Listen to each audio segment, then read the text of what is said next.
is one of the people responsible for this camp.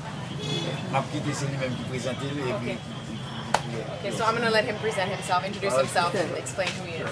Okay.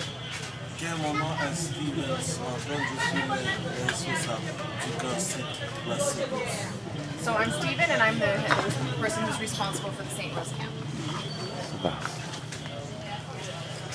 Alors, vous pouvez entamer la conversation et demander à Monsieur Stevens et les différentes informations que vous aurez besoin, dont vous aurez besoin. All right, so please feel free to initiate the conversation and ask Stephen any questions that you may have for him. Here.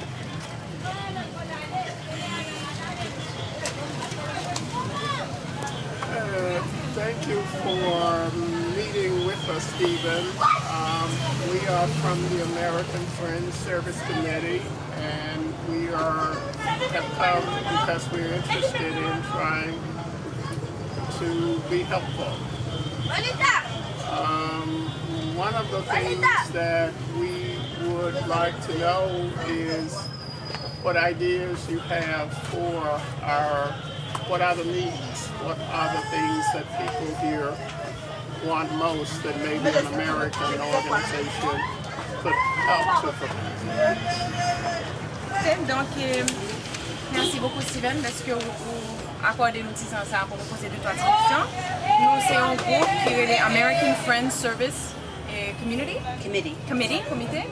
Et donc nous là parce que nous t'arrêtons aider, nous t'arrêtons connaître qui besoin nous gain en particulier, qui idée ou même gain, qui besoin qui t'est gain et qui ça nous besoin le plus, c'est ça qui est bien important pour nous et qui j'en nous ouais que organisation tant pour organisation par nous t'est qu'à aider nous dans quel sens. Bon, nous-mêmes comme dans cette Saint-Rose, si tu as un besoin qui t'a primordial pour nous que ces déplacements parce que le plus souvent dans la situation que vous avez là et nous environ près de 640 familles des maladies qui peuvent évoluer si il y a un moyen qui est plus important pour nous connaître que c'est ça les déplacements que chaque monde peut entrer la caillou même le pas vivre auparavant j'ai qu'on a vu là mais quand même au moins qui peut retrouver famille pour vivre de façon primordiale. Okay, so I think if, as a representative of Camp St. Rose, I think if I had to pick out the most important need, it would be the need to move out of this camp. We are about approximately 640 families living here.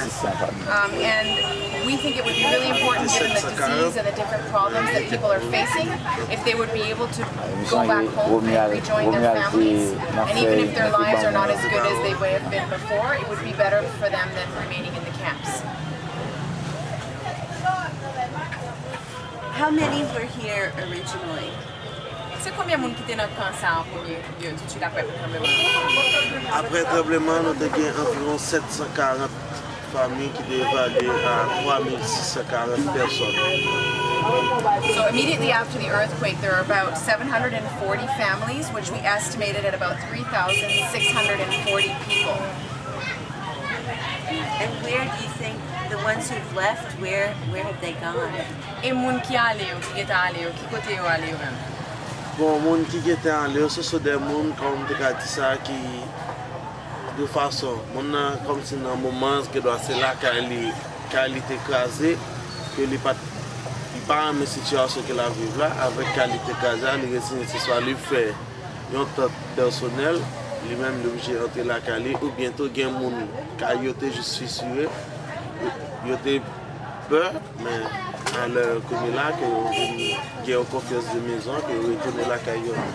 Sauf que, il y a le plus souvent que quand les vignes ont façon qui, comme on a dit, que des fois nous-mêmes, dans la communauté, nous ne pouvons pas contrôler parce que il y a un moment où on a entré la caillou, après quelques semaines, surtout des moments de réplique, dans demain si je veux, que toujours venir. Retourner là, parce qu'il toujours laissé des. Même les gens qui entrent la caillou, qu'ils laissent des maisons au sein du camp. Okay. So, some of the people came to the camps initially because their houses were completely destroyed. Others came because their houses were cracked or damaged and they were afraid to remain in their houses. So some of the people who have left the camp have gone back to their house, where their house was, and either set up their own tent because they felt that was better than being in a tent in the camp. Some of them are less afraid, so they've moved back into their damaged houses. It's very difficult for us responsible for the camp to know exactly where everybody is gone and what's happening, because oftentimes as well, people will go back to their homes but retain a home base in the camp. How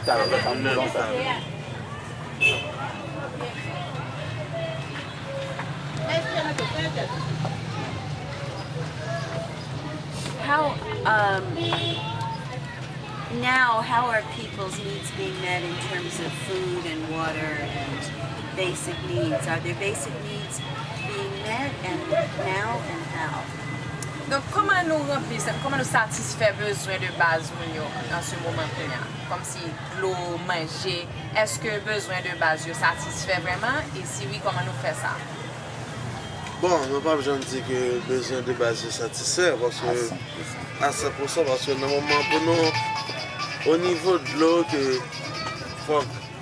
c'est que ici c'était en place publique qui était en construction.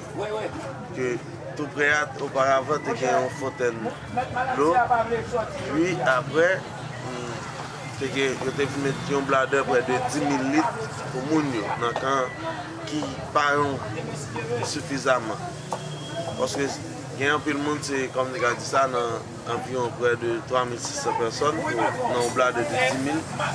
Ça, c'est la fontaine qui est juste des fois observée que nous-mêmes, nous essayons de faire des marches, chercher des médicaments pour le traiter pour eux. Et après, au niveau de la nourriture, nous pensons que même nous-mêmes, nous pas une organisation, nous là juste pour nous aider quelqu'un nous retrouver. Obligé des fois, par exemple, si il y a une activité comme des cadres, un cachorro ou bien quel bagage quand même, pour chercher quelques personnes qui sont plus vulnérables dans le camp, mais c'est faire ou faire quelques activités ça que vous même pouvez retrouver quelques monnaies et puis vous même pouvez acheter manger et puis satisfaire besoin. Okay. We could never say that the needs have been met or satisfied 100%, obviously. But in terms of water, you have to remember that this camp is situated on a public square site that was under construction. There was a fountain that existed that does have some water, but it wasn't enough, and so international community brought in a bladder, they call it, of 10,000 liters of water. But if you keep in mind 3,600 people in a camp, 10,000 liters of water is not sufficient. So we also tried to undertake measures to find people who would give us medicine or tablets to treat the water that we had as well. But that's definitely an issue. As far as food goes, we're not an international organization. We're just here trying to help people who are in the camp and understand their needs. But what we do is that when there are activities and opportunities available to people, such as cash for work, we try to identify who are the most vulnerable people that most need to have that cash in order to buy food, and we try to make sure that those are the people that get the work.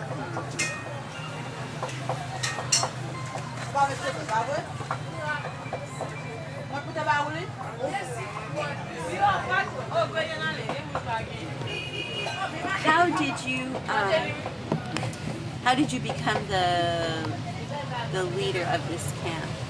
Donc c'est qui j'en même qui vient joindre poste leader comme ça. Oh, pour nous, leader camp, c'est pas une élection, c'est pas. Sauf que lorsque nous, après, dans 12 événements passés, lorsque nous étions là dans 12 de la soirée, nous étions environ 7 à 8 jeunes garçons accompagnés de 3 jeunes filles.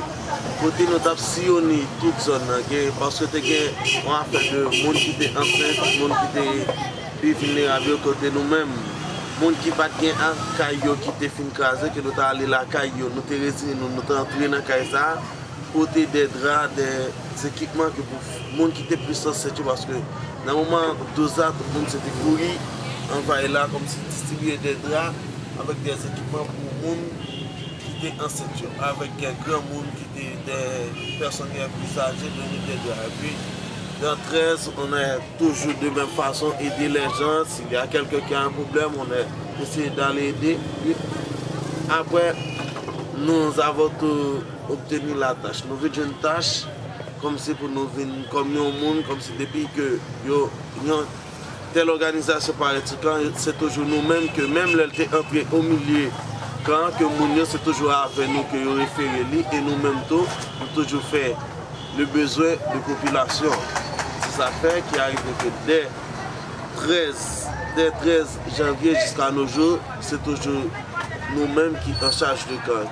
C'est un leadership qui vient de parler même parce que Mounio, une fois, premier monde qui portait secours là, qui portait solidarité là, et c'est lui que Mounio senti que c'est avec Mounza pour marcher et c'est Mounza tout qui est capable d'aider à sortir dans une situation difficile. Okay. So I wasn't elected, I wasn't chosen per se to be a leader in this camp. What happened was that in the evening of the 12th of January, after the earthquake occurred, there was a great need. We went around, there were about 7 or 8 of us young men and about 3 young women. What we did was we went around into the areas that we felt where there were people that were in the most need. For example, pregnant women or elderly people or people who may have been injured. And we just started going around and looking and evaluating needs and helping people as much as we could. We went to people's houses, we passed out sheets, we distributed whatever we had that we thought that they would need. On the day and the evening of the 13th, we continued to do the same type of work. So we were sort of given the job of camp leader by default. Other international organizations and people would arrive into the camps and would ask people what was needed and who was responsible, and people would just naturally point to us because they felt that we knew their needs, because we had been the ones present from the beginning going around and asking what the needs were. And then the mayor interjected and said that since they were the first ones to help out and the first ones to show any semblance of solidarity, the people just voluntarily looked to them as leaders. Great. Great. C'est formidable. Oui.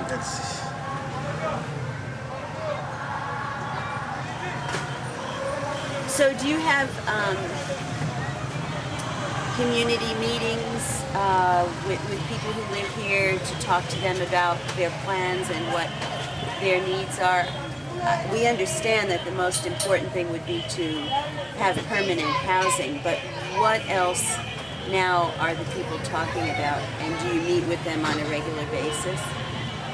Donc, li ta reme konen si que nous kon gen des réunions, des rencontres dans camp, est-ce que ça fait de manière régulière? Qui ça nous discuter dans réunion ça, tant pour par exemple qui plan nous gen, qui besoin nous gen, est-ce que exprimer ça yo dans rencontre yo? Et puis nous comprenons que le premier besoin vraiment c'est déplacement ou bien maison pour nous aller. Mais qui l'autre besoin est-ce que nous avons exprimé dans la réunion ça? Bon, comme nous dit, toujours qu'on est dans le genre de rencontre et surtout dans une vie communautaire, le plus souvent on va toujours jeune. Premier ça que nous-mêmes dans le comité d'habitude nous avons habitué à faire. Lorsque des rencontres comme ça, nous connaissons prendre quelques monde au sein quand faire répondre à quelques questions. Mais le plus souvent, c'est toujours 3 questions qui sont toujours jeunes qui pillent courant dans la bouche que tout le monde. Première question, premier ça qu'elle donne, c'est manger, nourriture et travail. C'est toujours 3 questions. Manger qui ça? C'est manger, travail et puis comme il y a des déplacements. Logement. Oui, logement. Oui, Logement. So, in community life in general, or in meetings, the way that it generally happens is that we just take a few questions. We obviously don't get to hear the questions of everyone. So the most common questions that come up in these kind of meetings, or issues that are expressed, I could say, would be number 1, food, the need for food. Number 2, the need for work. And number 3, the need to move out of here, or housing. Oui.